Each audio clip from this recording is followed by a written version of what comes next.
Hey, good afternoon, everyone. Welcome back to Bluegrass Dreams and Seams. Today is Monday, and it is after lunch, so it is the afternoon.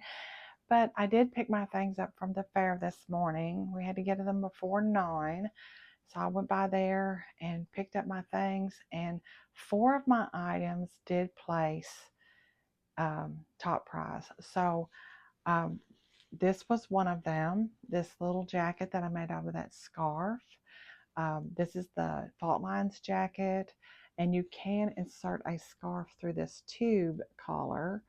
It's actually a tube, it goes all the way around, and I've just never found a scarf that I like. But I keep looking. I keep thinking I'm going to run across it one of these days. I love the cuff detail that Diane put into this pattern. I did a lot of things on my own, such as taking the time to take silk, reclaimed silk, and making bias tape, and doing different kinds of stitching to kind of mimic what was already going on. And so the lady, when she picked this up, she said, "This is another one of my favorites." And I said, "Yeah, I really like that." And she said, "I had a hard time believing that used to be a scarf," but she said, "I could see it. Once I looked up the width and everything on the scarf, I knew." And you could kind of tell too that one side is the gold and the other side is your printed fabric. So there's that one.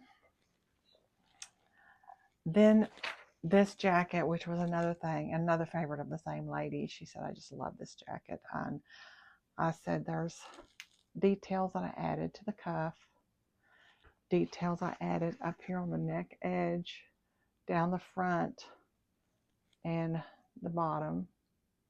So all those little added things that you could put on something to make it just pop, little extras I call them, are nice. So it does have all this stitch detail in the back. Our twin needle, just it makes it look like that there's a seam there, but there really isn't. This is all one piece, but it divides it up, and it's supposed to carry on through the front.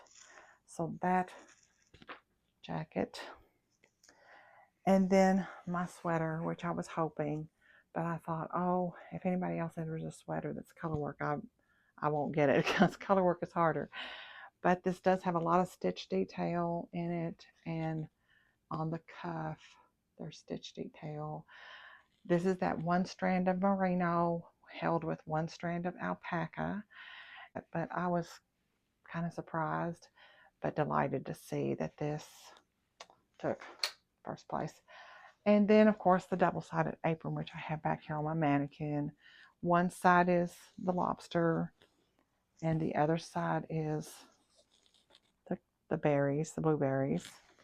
So, yeah, I was pretty pleased. So there you go. That's what I've got, my winnings collected, and I'm going to go spend them on my sewing table.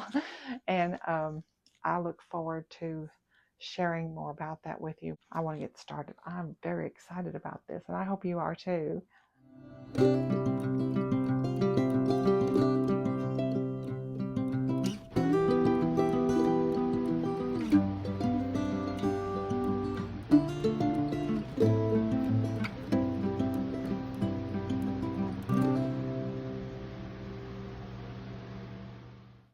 Look, just look at this batik.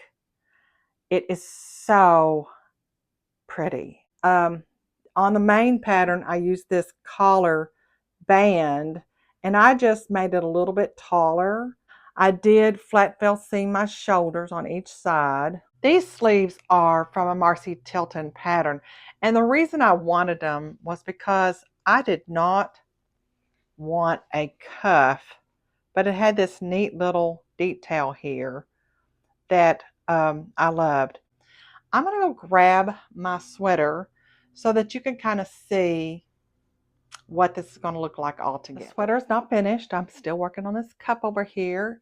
It needs 4 inches. We have not done any of the embroidery work yet.